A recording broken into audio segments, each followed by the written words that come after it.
Thank you very much and good afternoon, everyone. It's great to see you all again. Who was here last night? Is anyone here this afternoon that was not down here last night? Just a few. Yeah, a few of you? Okay, all right. That's interesting. Okay, so geology and the Bible, the rocks cry out. You know, when I was a lot younger, I had absolutely no interest in geology at all. Why would you study rocks? I mean, they just sit there. They do nothing, right? I'm an engineer. I make things go and work.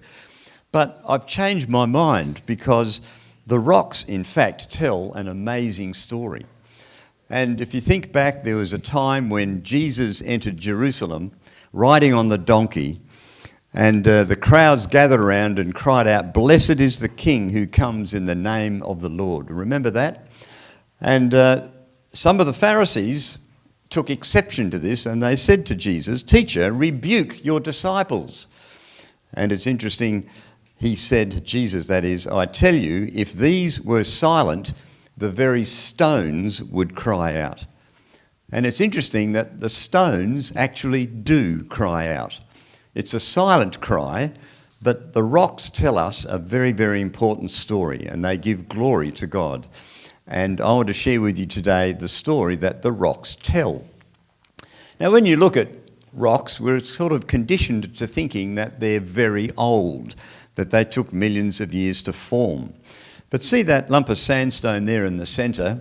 Somebody picked that up once and turned it over, and to their absolute amazement discovered that it had a plastic toy car inside.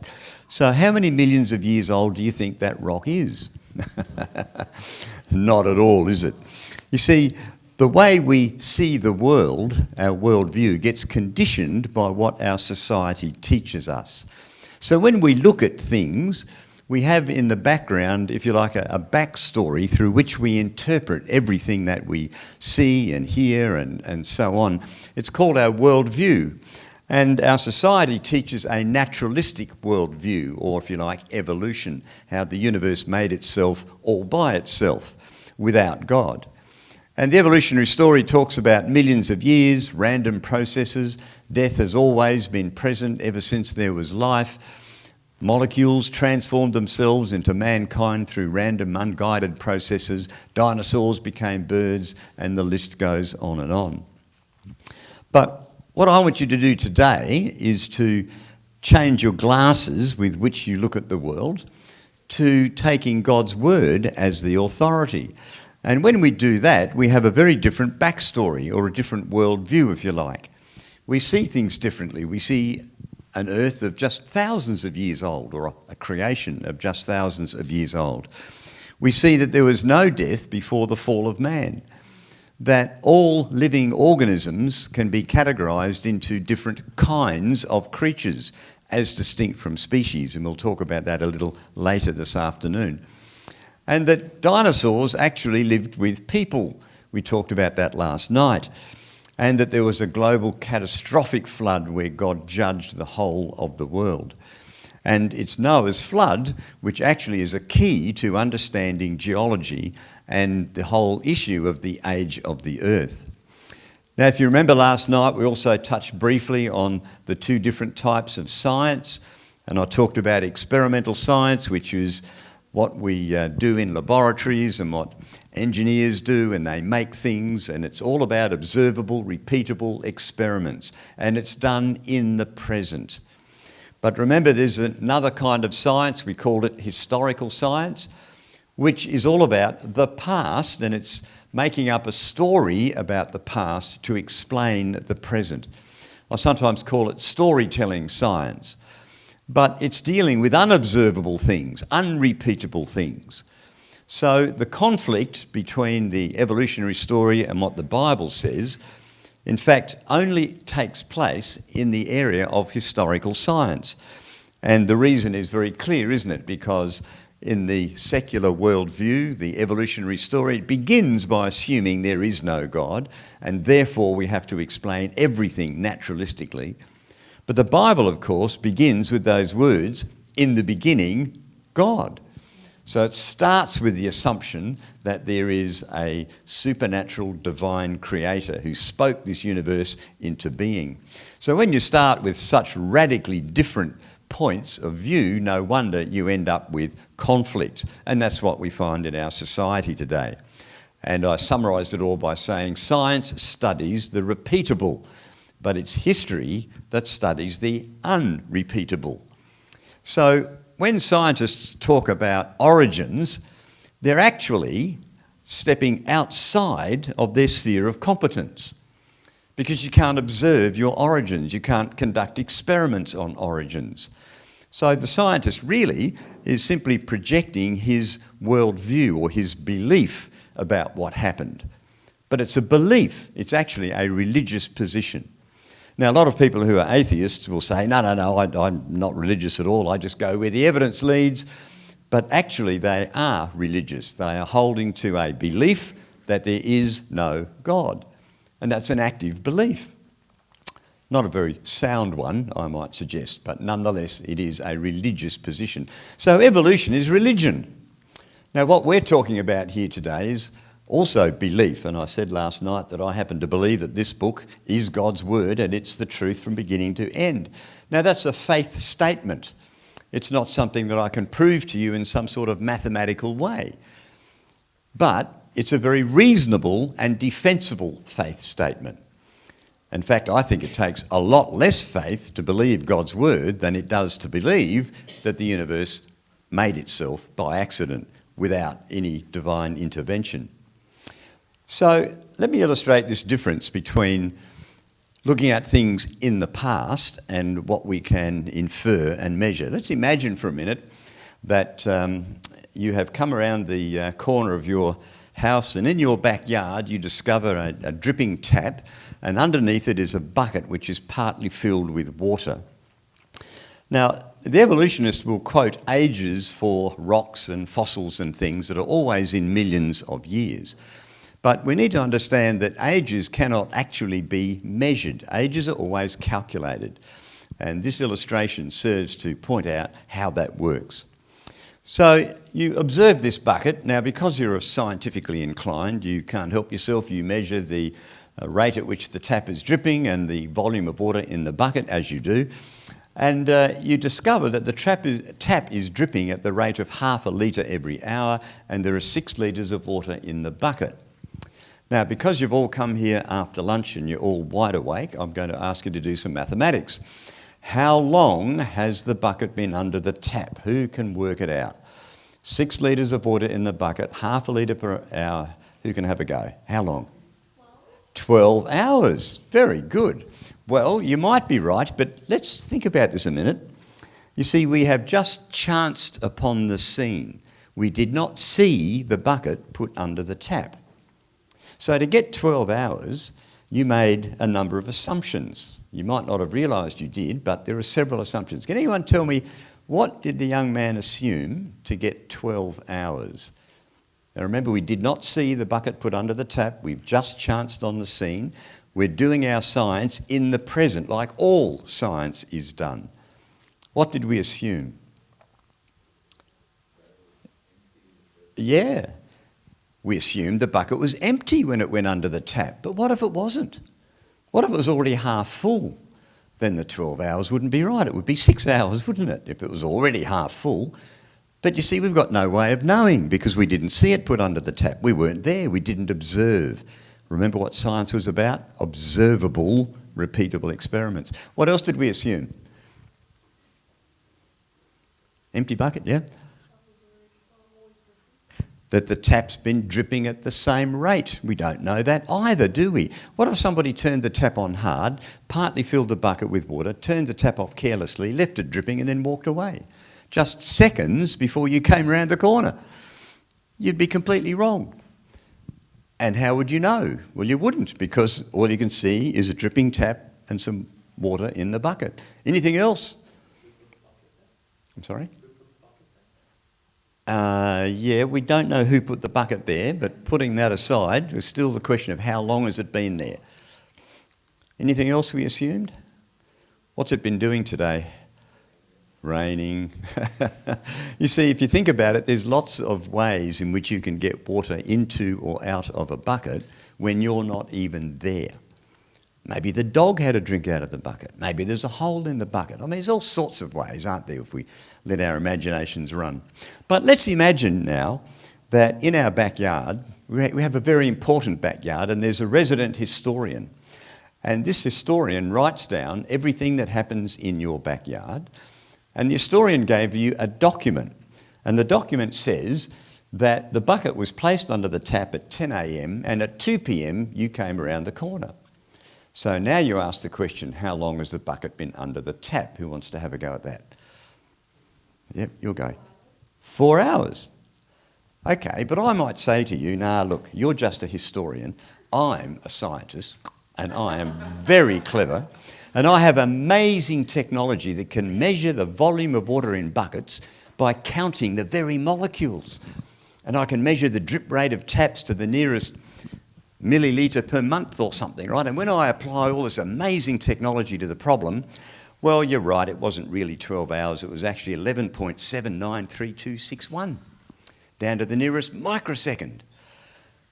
So am I any closer to the answer with all that fancy technology, or is the eyewitness who tells me it's 4 hours right? Who thinks the scientist will be right with all these fancy equipment? Who thinks the historian is right? Yeah. You see, the historian is the eyewitness. He saw the bucket put there at 10. He saw me come at 2 o'clock. So he knows it's been there for 4 hours. You see the difference? When we're dealing with past events which the scientist can't observe, it's the eyewitness that always gets it right. So, what can we conclude? First thing is that ages cannot be measured. So when you see an age on something, just think to yourself, hang on a minute, that's not a measured result, that's a calculated result which makes a lot of assumptions. And the problems are that you can get any age you like depending on the assumptions that you make.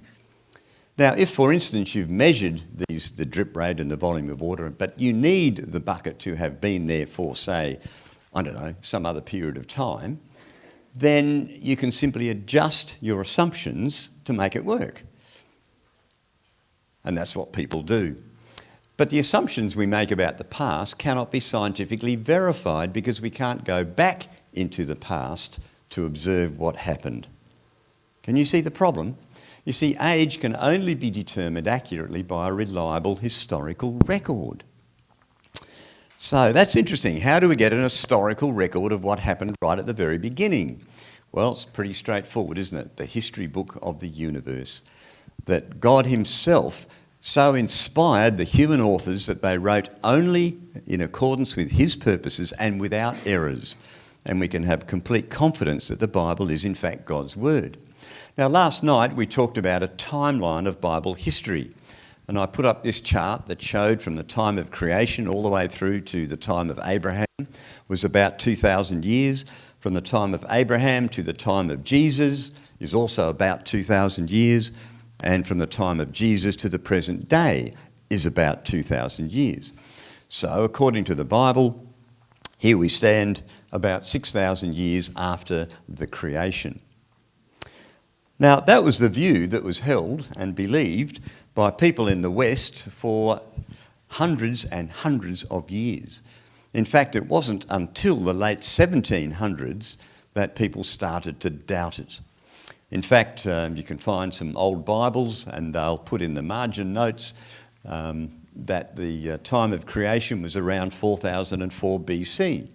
That was a number that was arrived at by Bishop James Ussher back in 1658 in his book, The Annals of the World.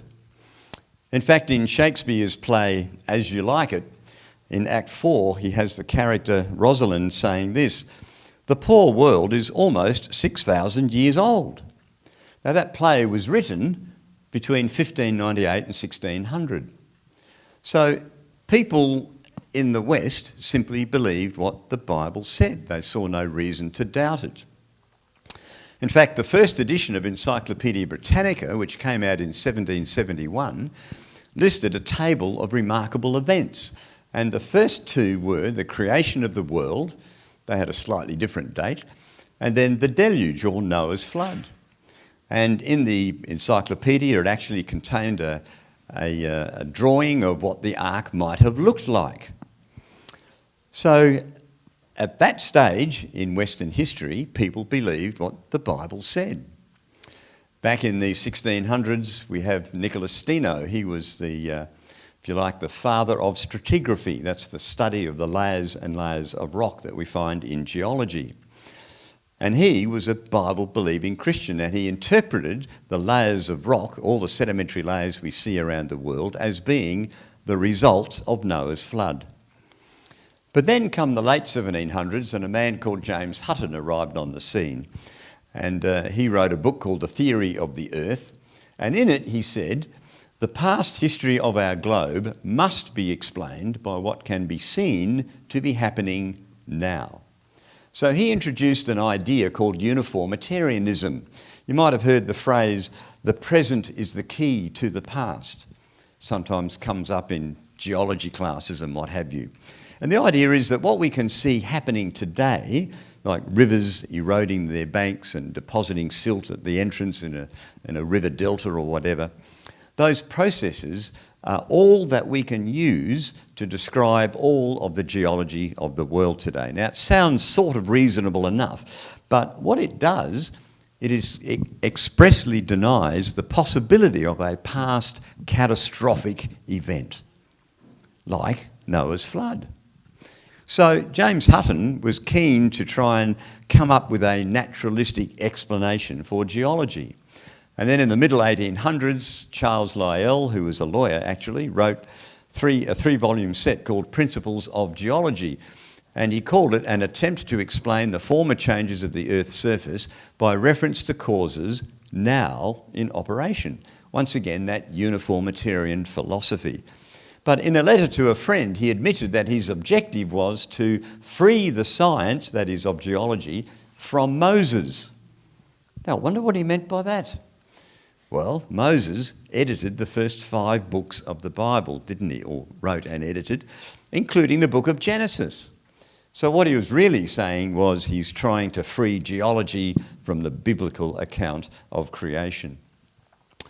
And that was, in fact, Charles Darwin had copies of Lyell's books on geology when he set sail on the Beagle on that famous voyage. Someone asked, what changed England into a pagan nation? And this gentleman, who was the curator of the Museum of History of Science in Oxford in the UK, said, I myself have little doubt that in England it was geology and the theory of evolution that changed us from a Christian to a pagan nation. So geology is a very important topic, and it's often held up as being a proof that the Bible is wrong. And so many times I hear it. The millions of years have been proven. And you know how they prove it? Well, one of the key ways is through what's called radioisotope dating or radiometric dating. I prefer the word radioisotope, actually. If you say radiometric, it sounds like it's a very precise process, but it actually isn't, and I want to explain why. So this is how radioisotope dating works. It's a bit like an hourglass. We have a radioactively unstable element called a parent element that decays at a certain rate and produces what is called a daughter element. Now think back to the bucket of water under the dripping tap. We have a number of problems here. In principle, what you do is you simply measure the ratio of the parent element to the daughter element in your sample, and then you can calculate its age, you know, how long it's been decaying. But of course, there are a number of problems, and the first one is that you don't actually know how much parent element was in your sample right at the beginning. You have to assume what was there. And you don't know whether some has been added or subtracted in the time that it's been wherever it is. It's in some sort of a system, in a rock system or whatever. But you can't check any of those things because you can't go back into the past. The same with the daughter element. You don't know how much was there initially. Now that's very important because mostly people assume the daughter element came only from the parent through the radioactive decay processes. But what if some was already there in the rock? It would make it appear much older than it actually is. We also don't know whether some has been added or subtracted, and we actually don't know that the decay rate has always been a constant. There are some indications, interestingly, that decay rates vary under certain conditions. But what we can do is we can test the dating methods against rocks of known age. It's always good to test things. You need something to calibrate, don't you? So how do we get a rock of a known age?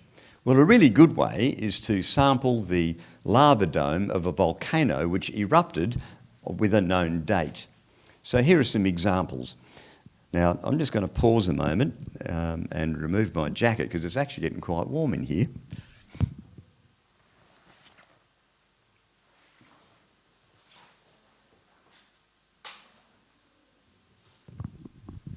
There we go, that's a bit better. Now, if we go to the lava dome of a volcano which has a known eruption date, we can sample the rocks, which normally becomes a basalt, and use a method called the potassium-argon method. Now, what happens here is that potassium has a radioactively unstable form and it decays to argon, which is an inert gas. And so by measuring the ratio of potassium to argon in the rock, you can determine its age. So here are some examples. Back in 1980, Mount St. Helens in Washington State in the US erupted. So some samples were taken from the lava dome, several different places in fact, and ages were calculated to be anywhere from 350,000 to 2.8 million years old, except for the fact that the eruption took place in 1980 and at the time the rocks were only 10 years old. So the results were completely wrong. Here's another one, Kilauea in Hawaii, an eruption about 200 years ago. The rocks were dated anywhere from 0 to 22 million years, and from Hualalai, also in Hawaii, in the 1800s, rocks dated from 160 million to 3.3 billion years old. So here we have a problem. We have rocks with a known age, and when you use the potassium-argon method, you get the wrong results. So that immediately calls into question, how good is this method? And in fact, in some of the papers, authors have said it's extremely difficult to date young rocks. Now, I'll let you think about that a minute, because as a geologist, say, you pick up a sample, you don't know if it's an old rock or a young rock, whatever that might mean. You give it to a dating laboratory to determine its age, and they tell you, well, if it's young, it's very hard to figure out how old it is, but we don't know whether it's young or old. Doesn't that kind of negate the whole process? So here's the problem. We make measurements on rocks of known age and we get the wrong results. So if you make measurements on rocks with an unknown age, how can you be sure that what you've got is right? Also, different dating methods should line up and give you similar results for things which must be about the same age, right? That seems logical. So here in Queensland, there was a mine, or is a mine, and back in '94 they were drilling and they came down to this once molten basalt layer which they believed to be 30 million years old.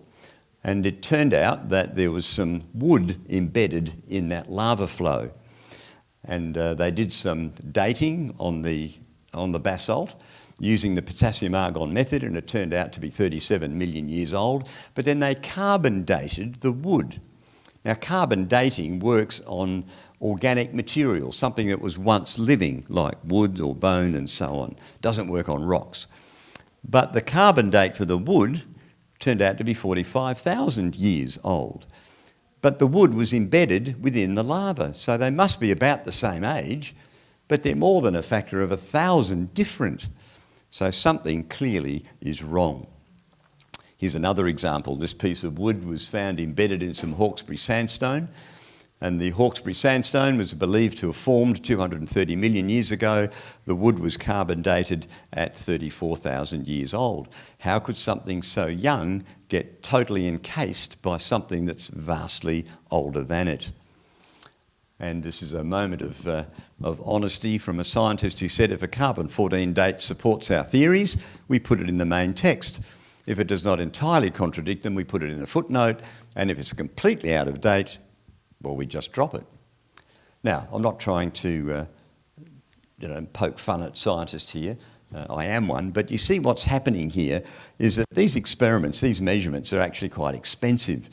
And so when you get a result back which doesn't fit what you expected it to be, what do? You probably haven't got enough money in your budget to send it back and get it redone.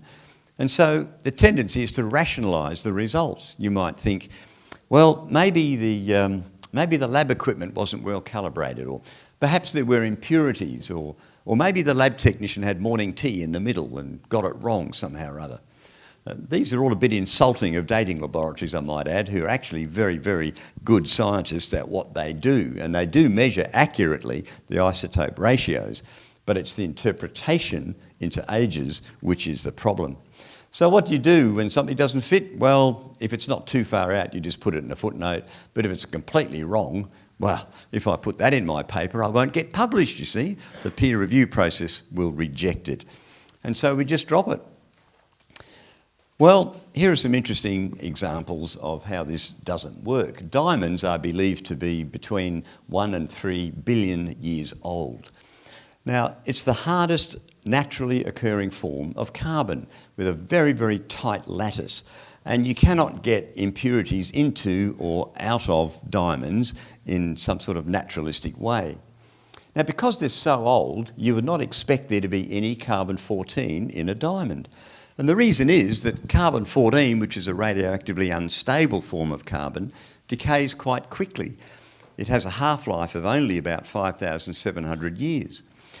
And what that means is that within about maybe 80 to perhaps at most 100,000 years, any carbon-14 in any sample would be completely gone. So if it's 1 billion years old, there's no chance there'll be carbon-14 inside a diamond. So naturally, no one had ever spent the money trying to find carbon-14 in diamonds. Well, that is until a sample of 12 different diamonds was sent from different locations, by the way, for dating. And it turned out that carbon-14 was found in each and every one in significant quantities, not just impurity sort of levels, but significant levels indicating that the diamonds are not billions of years old at all. They can only be thousands. Now, I mentioned last night our creation magazine, and we had an article in the magazine and we called it Diamonds, a Creationist's Best Friend. Diamonds are usually called a girl's best friend, aren't they? Well, carbon-14 turns up quite regularly in coal as well, which once again is supposed to be tens to hundreds of millions of years old.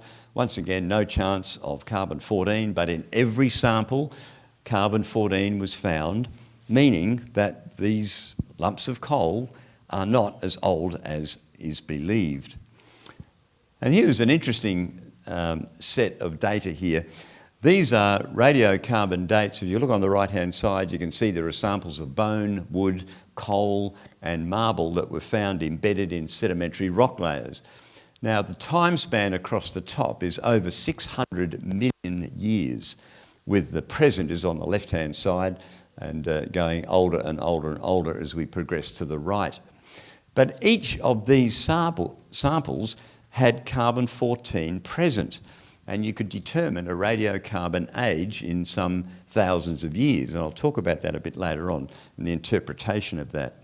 But the thing is, if these were millions of years old, as suggested by where they were found in the rock layers, there should not be any measurable carbon-14 in any of those samples, and yet there it is. So what that tells us is that maybe they're not as old as what people believe. We're often told that coal, for instance, takes millions of years to form. This is a photograph of the Latrobe Valley down in Victoria.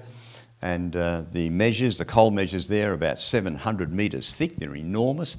And they contain partly decomposed vegetation, which is consistent with massive flooding. Now, does massive flooding ring a bell with anyone? Can anyone think of anything in the Bible that talks about a massive flood? I can. Genesis 6, 7 and 8, wasn't it? The flood of Noah, that's right.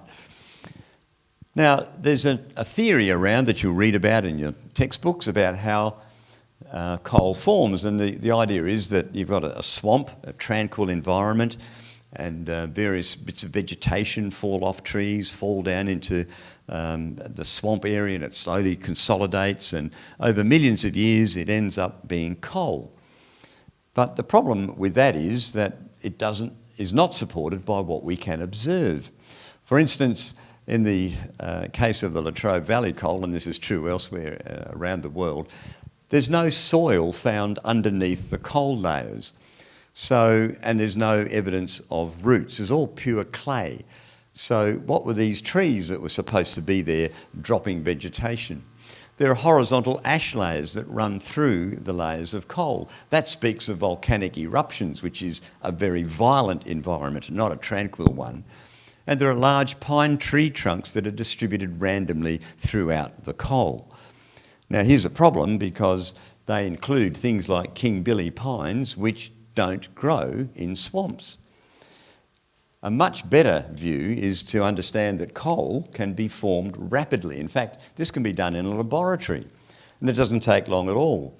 What you really need is the right environment. So you need the right temperature, the right materials like lignin, which comes from wood, water and clay. And if you heat it to just 150 degrees centigrade, which is not much, you can produce brown coal in a matter of months. Or if you take a bit longer at a higher temperature, say 400 degrees, then you can produce high quality black coal or anthracite. So this can be done in a relatively short time, but think about the conditions of the flood. Remember we talked yesterday about the volcanic eruptions that would have been happening all around the world.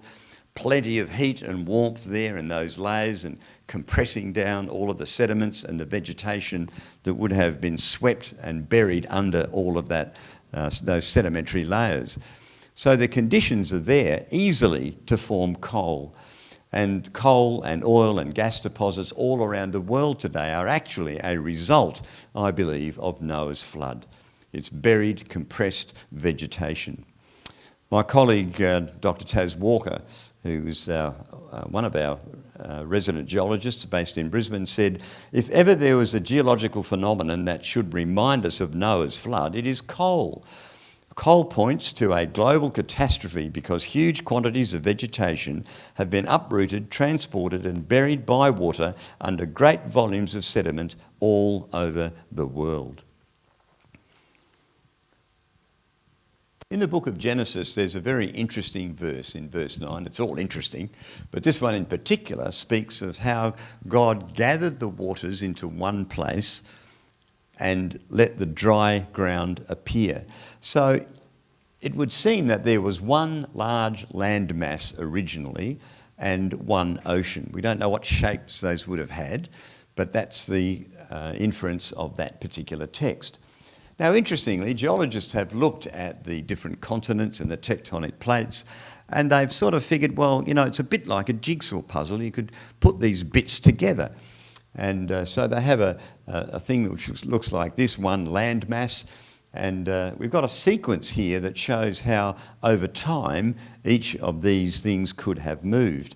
So I think I've got this to run, so let's just watch and see. So I haven't got the time scale underneath, but this is over millions and millions of years, and you can see how the continents moved apart into the present condition that they are in today. Oops, I didn't quite catch it in time, so let me try that again. Here we go. And we have the Ice Age and now the present day distribution of continents.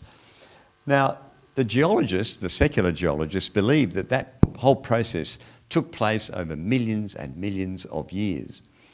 But I think it may all have happened in just 1 year, the duration, in fact, of Noah's flood. Because the Bible tells us that at the onset of the flood, all the springs of the great deep burst forth and the floodgates of the heavens were opened.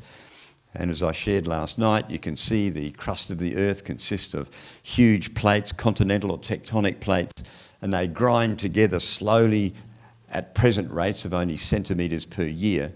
But at the onset of the flood, they could have been moving at metres per second in this runaway process called catastrophic plate tectonics, with one plate sliding under another, releasing massive quantities of the Earth's magma in huge volcanic eruptions on a global scale, along with, of course, the 40 days and 40 nights of torrential rain. But remember, it was the fountains or springs of the great deep that burst forth first, and then came the rain. You know, when geologists examine the interior of the Earth, they find some fascinating things. Driven deep down, close to the core mantle boundary, they find large slabs of cold rock, which is consistent with this idea of the continental plates being driven down violently and catastrophically. In fact, just in January of this year, this paper was published, and in it the scientists observed a strange anomaly, and they said one of the newly discovered zones is under the Western Pacific. According to current plate tectonic theories and knowledge, there should be no material from subducted plates there, because it is impossible that there were subduction zones nearby in recent geological history. We can see such anomalies everywhere in the Earth's mantle. And they go on and say, but we don't know exactly what they are or what material is creating the patterns we have uncovered. So if you look at those blue zones, you can see the white lines that's tracing out the Pacific, and you can see Australia there in the lower left, and the outline of the Asian coastline. But the blue areas are actually cold rock. The red ones are hot rocks. Now, if the Earth had been around for 4.5 billion years, which is what we are told, then anything that was cold deep down would long since have warmed up, and it should all be the same temperature, right? But it's not. You can see significant temperature variations. But the flood, of course, according to the Bible's timeline, was only about 4,500 years ago. So it's quite reasonable that there still should be significant temperature differences. So when we look at landscapes like this is the Glasshouse Mountains in Queensland, you often find interpretive signs at lookouts which explain how the geology that you're looking at actually formed. And this particular sign says this: the Glasshouse Mountains were once lava plugs within volcanic cones.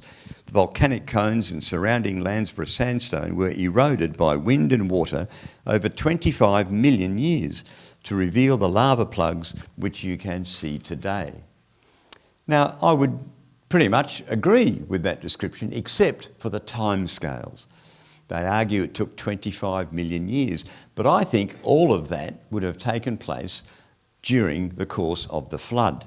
So you have those volcanic plugs, which are all the volcanic eruptions that were taking place, and then as the waters flowed off the continents, there was massive erosion.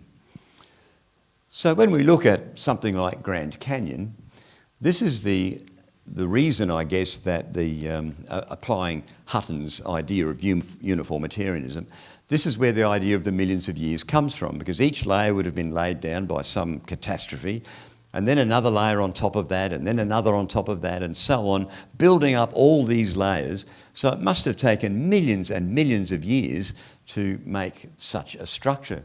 And then, in the case of the Grand Canyon, along comes the Colorado River, and it erodes away this massive canyon. You look at it and you think, wow, that must have taken millions of years to happen. But if you take a close look at the boundaries, here's the interface between the Coconino Sandstone and the Hermit Formation underneath. And you can see that it's a very sharp, clearly defined line. And the conventional geological interpretation is that there is a 10 million year gap between these two layers. 10 million years. Well, if that was true, surely there would be some evidence of elapsed time, right?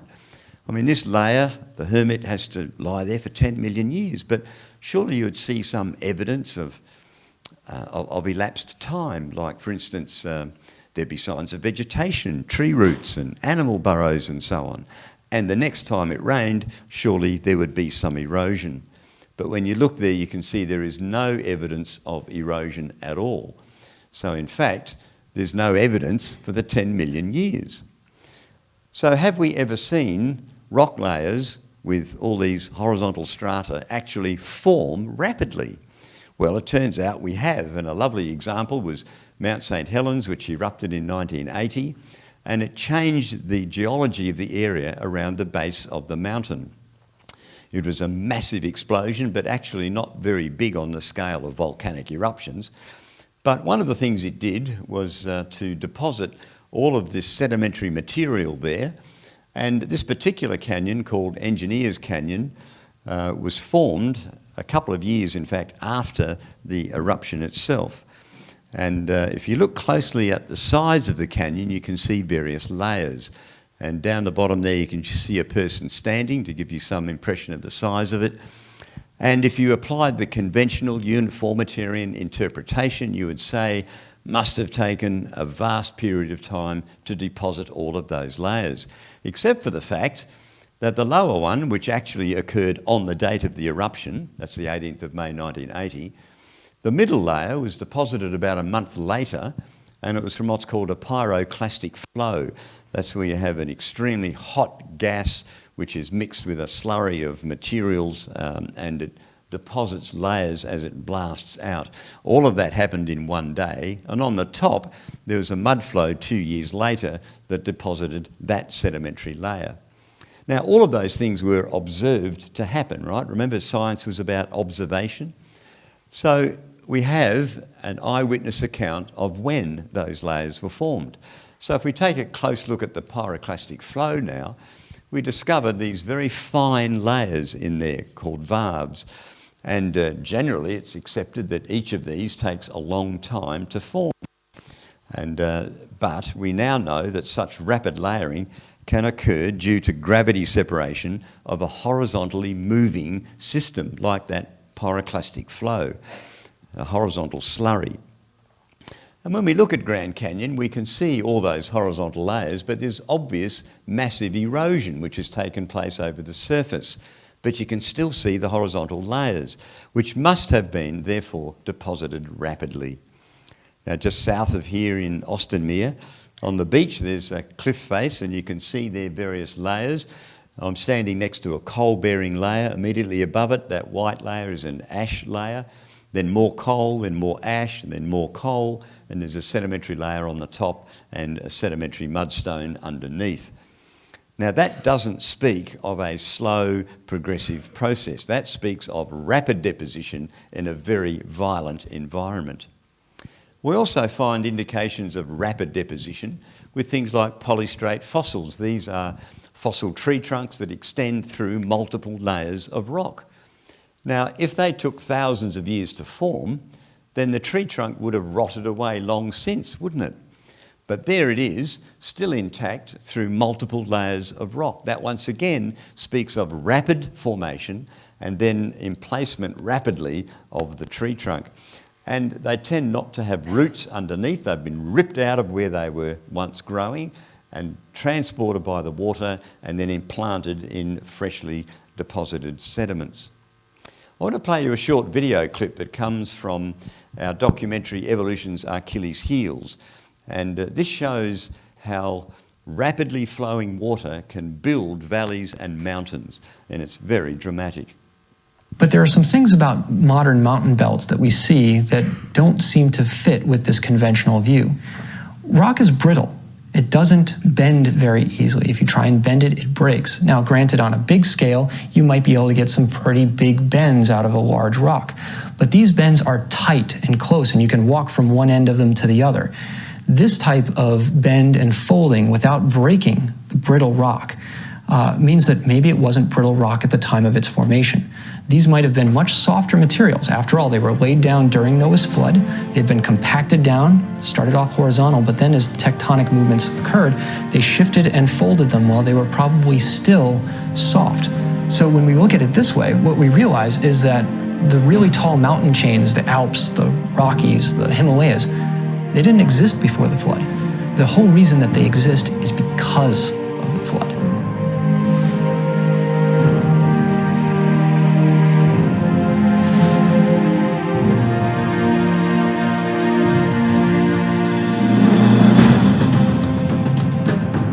So basically, when we look at the geology of the Earth, we find that present processes do not explain what we see. Rather, what we see points to catastrophic processes in the past, and when we think about what those could be, it fits exactly with the account in Genesis of Noah's flood, which destroyed the whole earth. Isn't that spectacular, those huge mountain ranges which come about as a result of Noah's flood? They were not there before the flood. Sometimes people say, but how could Noah's flood have covered Mount Everest? Well, Mount Everest wasn't there before the flood. Mount Everest is the result of the flood. And we know that because the Himalayas have marine fossils in them, which says that they were once underwater. Well, in those sedimentary rocks, as I shared last night, we find the remains of once living things like this beautifully preserved fossil fish. And here's a school of fish which has been fossilised. Now, if that was a slow process, how could you possibly fossilise all of those fish all lined up swimming the same way? I mean, it speaks of a sudden, rapid entrapment by being dumped on by tons of mud and sediment. And here's a conga line of trilobites all in the same. Now, if that was slow, of course, when the first guy got trapped, the rest would rush off, wouldn't they? But it all happened rapidly and at once. So to form fossils, we need some special conditions, one of which is rapid burial. We also need to have it deeply buried so that predators can't get to the body. We need to limit the amount of oxygen which gets to the body so it doesn't rot away entirely. And we need to continue to deposit sediment on top of the body. Now, all of that is consistent with what you'd expect with the results of Noah's flood. But in the secular model, they believe that the sedimentation which has occurred has actually been very slow. So how would you have formed a fossil? For instance, what we find is that there's an average depth of about 2,000 metres of sediment around the world, and that's claimed from today back to the beginning of the Cambrian to span 541 million years. Now, if you do some quick arithmetic, you can work out the average rate at which the sediment is accumulating. All right, so you've got 2,000 metres over 541 million years, and it turns out the sediment would all have been accumulating on average at 0.004 of a millimetre every year. That's a tiny fraction of the thickness of a sheet of paper. So it would take you 250 years to deposit just 1 millimetre of sediment. Now, hang on a minute. How would you bury a creature, any creature for that matter, let alone something as large as a dinosaur, at the rate of 1 millimetre every 250 years? I mean, it's sheer nonsense. It simply doesn't stack up with what we can observe. How could any fossils ever possibly form? So what that tells us is that the layers were deposited rapidly to trap those animals and form the fossils. So given that all these layers formed rapidly, geologists then thought, well, maybe the time, all the millions of years, must be in the gaps. Maybe time passes between the rapid formation of successive layers. Well, therein lies another problem, because on the surfaces of those gaps we find what are called ephemeral markings or ephemeral fossils, like things like the remnants of raindrops and footprints, for instance. Here are some ripple marks in Kalbarri National Park. Now, I don't know about you, but if you've walked along the beach and you've seen ripple marks on the sand, how long do they stay there? Well, only until the next tide, right? And then you get a whole new set of ripple marks. So how do you fossilise ripple marks? Slowly. You can only do it rapidly. And here are some animal tracks, which once again must have been covered rapidly. So there's no time in the fossils, and there's no, in the layers rather, because they must have formed rapidly. And there's no time between them, so there's actually no millions of years in the rocks. So the rocks that we see around us do not support the idea of millions and millions of years. Isn't that amazing? Now, that's not what you're going to hear in a geology course. But not only that, we've got other massive problems. The extent of the deposit of sedimentary layers is huge. This is just one layer. It's called the Tapete sandstone, and it covers an area almost the size of continental US. In fact, it's part of what's called a mega sequence. There are 5 different layers in the Speark sequence, as it's called, and the Speark sequence crops up in northern Africa as well. So you have a massive area all deposited of sedimentary rock all at once. Now, there's nothing that we see happening on the surface of the Earth today that is depositing sedimentary rocks over such vast areas and rapidly. In fact, the sequences over North America, there are 5 of them. You can see them overlaid, one on top of the other here. These are mega sequences for which there is no clear explanation in any kind of naturalistic interpretation. But you know what? If you pick up the history book of the universe and read Genesis 6, 7 and 8, there's the description of a global watery catastrophe that would easily explain what we can observe. So let's imagine for a minute that we've got a timeline here of history which we looked at last night, but I want to build a geological model. So if we tip that up on its end and then create what we could call a rock scale. But before we do that, down the bottom we've got the time of creation. Then we had the pre-flood era. See, that purple band would be when the flood, and everything up beyond that is post-flood. So let's look at the rock scale. Now, there's a great deal of rock building was going on during the creation week. Not much, presumably, after the flood, but during the flood there's a tremendous amount of rock deposition happening, particularly all those sedimentary rocks for several kilometres thick all around the world. And after the flood, there's been some rock building activity through erosion and volcanic eruptions and the like, but nowhere near as much as what was happening during the flood. So this gives us a rock scale which we can use to interpret some of the evidence that we see. So let's come back to the Grand Canyon. So this is a large-scale sedimentary rock deposit. So when would it have happened? Was it the creation or was it the flood? Both were large-scale rock-building phenomena. Well, it contains fossils. Fossils are dead things, so we didn't have dead things in creation week. Remember when death came into the world? Can anyone tell me? When did death come into the world? Yep.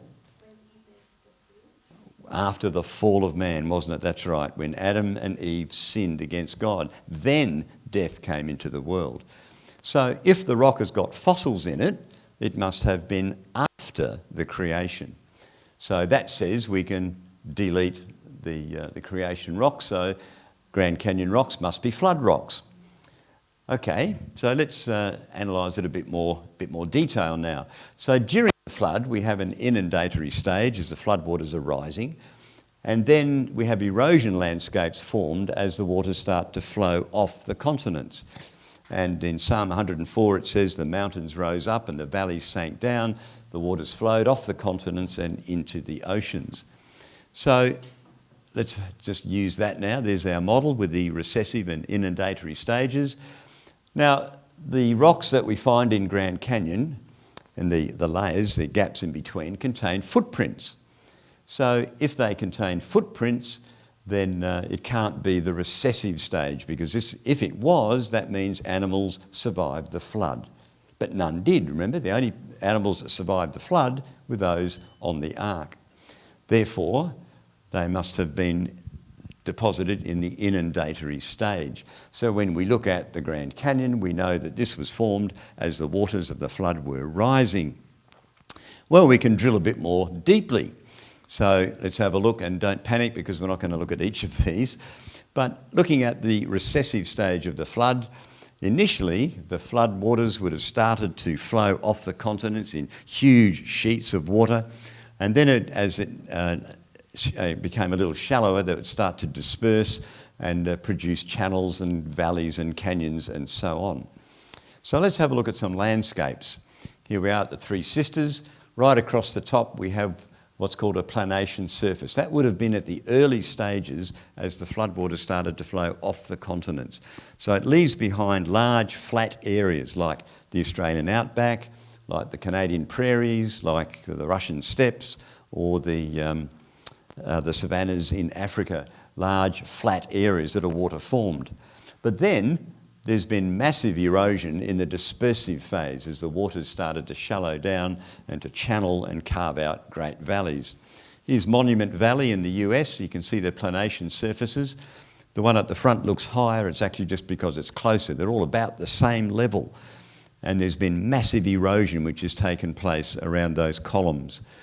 Another view there of Monument Valley also. And here's Grand Canyon. You can see the planation surface at the top and massive erosion.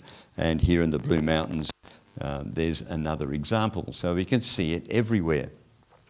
But not only that, we look at things like cobblestones, which are, in this case, large stones of quartzite, which is a very, very hard rock. And these have been moved 500 kilometres from where they originated.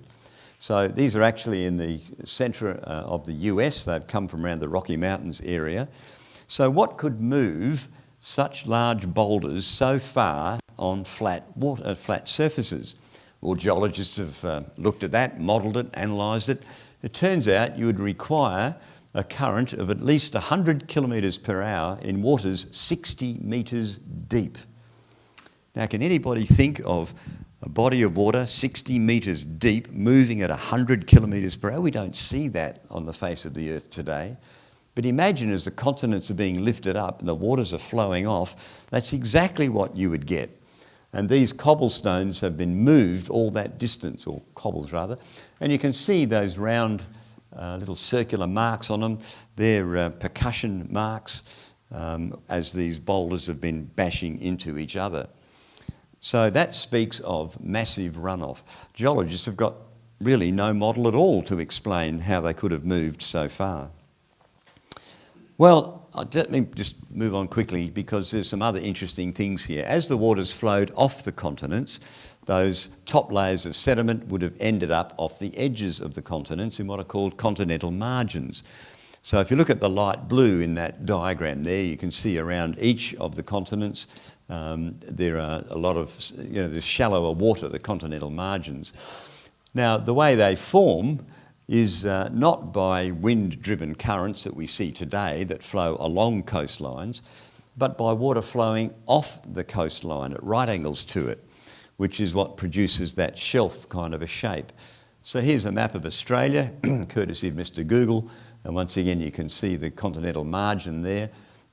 But just off the coast of Perth, opposite the Swan River, there is a massive canyon, larger than Grand Canyon in fact, which has been carved into the soft sediments immediately after the flood. Now, I've kind of run out of time, but there's a heap of other things I'd love to share with you. Let me talk quickly about the Ice Age. Immediately after the flood, with all those volcanic eruptions happening, there would have been warm oceans and a lot of volcanic ash from the volcanic eruptions. Now, the ash would have made the sky sort of grey, filtering out a lot of the sunshine and the warmth, so we would have cold land and warm oceans. And as the warm oceans evaporated, so you would get a lot of precipitation down onto the land in the form of ice and snow and sleet, perfect conditions for triggering an ice age. You know, the secular scientists have really got no idea how ice ages form. They believe there were many of them. And they said in a recent article, although theories abound, no one really knows what causes ice ages. You see, somehow or other, you have to end up with warm oceans and cold land. How do you get such a thermal imbalance? Well, the flood provides exactly the mechanism you need. And that would have caused a lot of ice build-up. Now, the ice didn't cover the whole of the Earth, like some Disney movies would suggest, but it certainly covered regions, large regions of the world, and we can see those. And I just need to skip a few bits here. And as the ice built up on the land, so the water levels in the oceans would tend to drop. Now, this is a map that was produced by, who came out with that? I think it was the National Oceanographic Administration in the US.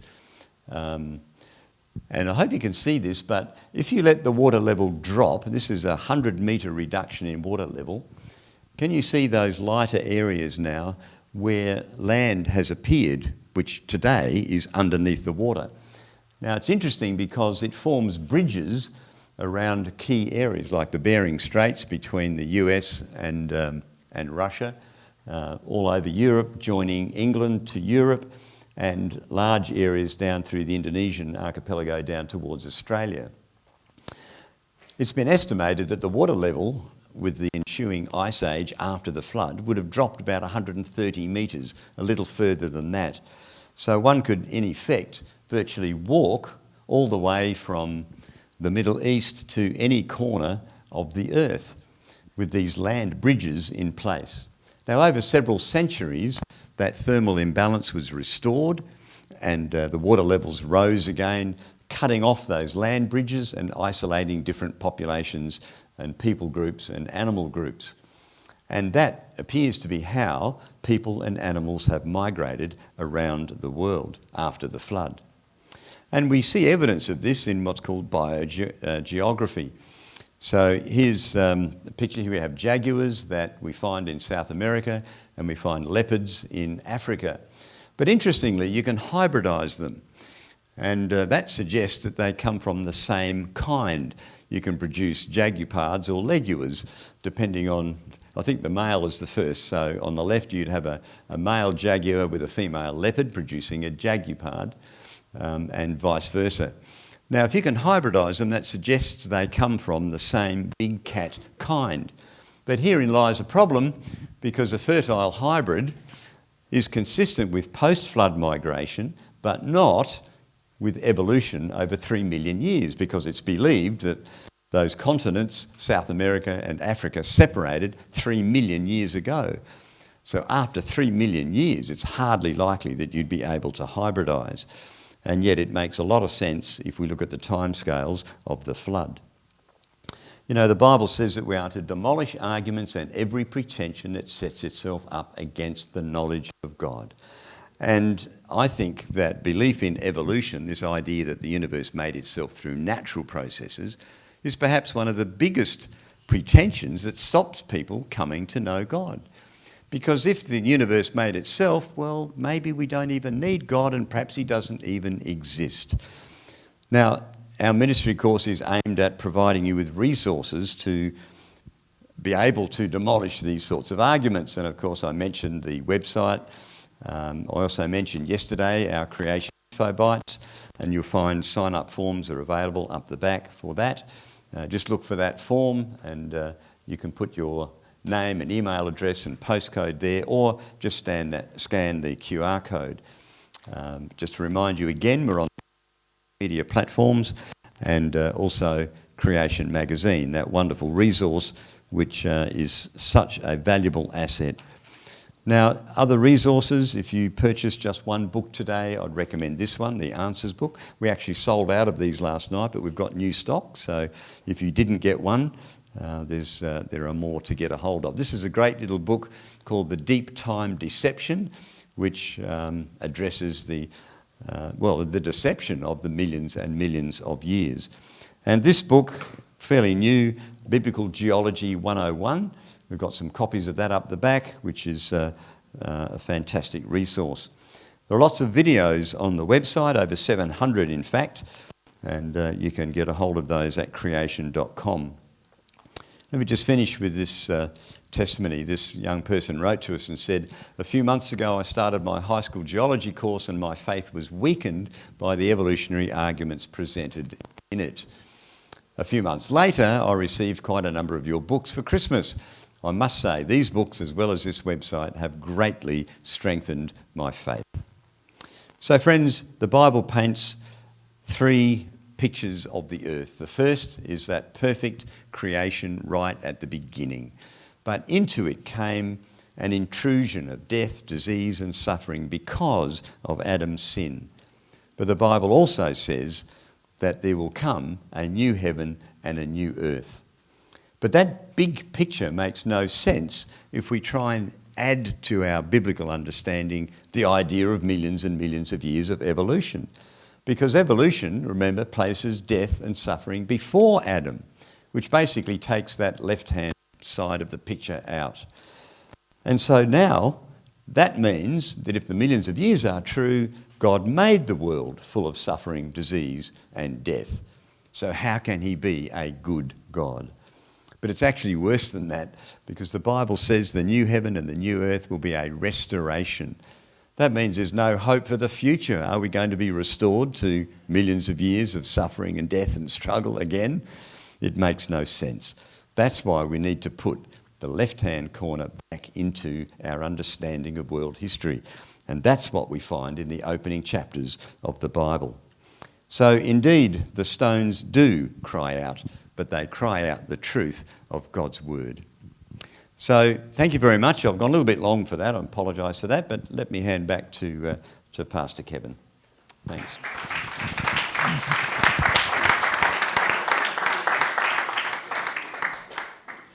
Would you receive questions now or at the end of the second session? I'm happy to. Okay. But there's Yeah. questions, I believe. Yes. So I think we can receive 3 questions. Let's go. All right. As I said, no follow-up question. Ask it wisely. 3 questions from 3 people, and we're going to have refreshment for like 5 minutes and get back into it for the second session. Okay? We'll go on here. This one at the back first. Is there a reason why you assume that people who are the historians that are documenting it are accurate? Obviously, you've been arguing that the observation bias can happen when you can't measure age, but then you have to rely on the fact that the guy who's the historian is accurate. Where if we go on the basis of the Bible, humans are obviously not the most smartest people sometimes. If the historian was, let's say, not intellectually smart enough to say at 10 a.m. and at 2 p.m. somebody came, then how can you assume that's correct and then assume that science isn't correct? Okay, what that comes down to is what we believe about the Bible. Now, the Bible claims to be God's word and it claims to be the truth.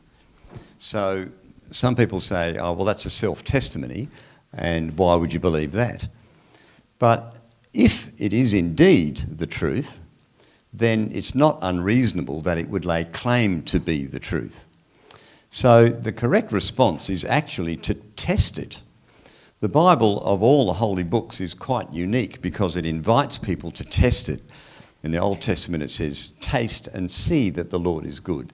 In the New Testament it says, test all things and hold on to that which is good. So the Bible invites us to test it, and as we do, we discover it makes sense of the world around us. Now, there is a doctrine of the infallibility and the inspiration of the Bible. So I think of it like this: if God is powerful enough to speak the universe into being in just 6 days, he's also powerful enough to superintend the process by which the human beings write his words down to ensure that they do so without errors, so that we have preserved for us a document that we can rely upon. Now, if you think about it, we have no way, apart from this book, of being able to reconstruct the past with any confidence. The secularist throws the book away because he doesn't want there to be a God, let alone his word, the Bible. So he reconstructs the past on the basis that there's no God and we must explain everything naturally. And that's where your millions and millions of years come from. But they come from a belief, a position that rejects God. But if you don't reject God, and if you accept this book as being his inspired and true word, then you can make much more sense of what we see around us. Like the evidences that I've just shared on the rapid formation of rocks. So the millions of years are not actually in the rocks. But if you reject God, they have to be. And so that's why they interpret them that way in terms of the millions of years. But we can have confidence in the historical accuracy of the Bible because God inspired the authors to write only what was true. Yes, they were human, and you can see their humanness in their writing styles and all that kind of thing, but what they wrote was the truth. Okay. We had 3 people raising hands at the same time, so we already feel it's Isabella after. Thank you for information. We are more understand for the Bible story. I just wonder, I have a deeply Christian many, And then they believe about that stone and then about the blood. But many people didn't believe about the Ice Age. If I just, this is real, it was true, how could I more wisdom to understand for them? About the Ice Age in particular? Yes. Look, I skipped over a whole bunch of stuff on the Ice Age because I ran out of time. But there is, in the Creation Answers book, you've got that? Okay. You'll find there's information on the Ice Age in that. If you go onto our website, there are some very good articles. People do things like take ice core samples, and they claim to be able to count back 100 and something thousand years, but unfortunately you can't actually do that. When you start to look closely at it, there's a tremendous amount of interpretation which goes into that, and remember, interpretation always reflects the belief of the scientist. So the ice cores, they drill down and they claim to count the rings which represent annual events. What they actually represent are storms. Right, when there's a storm, it deposits at a different rate, and that leaves a band in the. But they only work up the top in the early stages, and as the ice builds up, and the snow initially, it starts to compress the layers below, and so after a while you cannot see the layers, you can't count them. So they use various proxies, like different elements and so on that they find, but you can get very rapid build-up of snow. This is an 18-metre canyon in Japan to give you some idea of how rapidly the snow builds. But there was an excellent article on our website, you find it, called The Lost Squadron, and it's a really interesting story. If you'll give me just a couple of minutes. This happened way back in World War II, and there was a secret US Army base in Greenland, and 6 P-38 Lightning fighter planes and 2 B-17 Flying Fortresses bombers rose into the early dawn, and their mission on the 15th of July 1942 was to go to a British airfield to join the war against Hitler.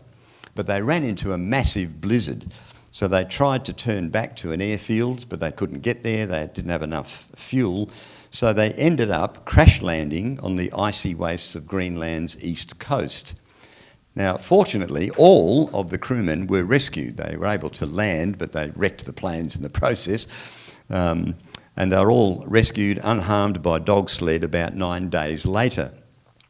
Now, in 1980, a very wealthy entrepreneur decided he could go and retrieve these planes because they were classic, and they were largely undamaged apart from the undercarriage. And he figured out, well, they can't be too deep, right, because the ice build-up is very slow, and we know where they crash landed, and so off they went to try and find them. But it took 8 years to locate the planes, and the reason was they had moved 5 kilometres laterally, and they were 75 metres deep, and that movement happened in just 46 years. So the rates of ice build-up and what have you were way, way faster than what they'd ever anticipated. So they finally got them back. So quite an interesting article. You'll find it on the website.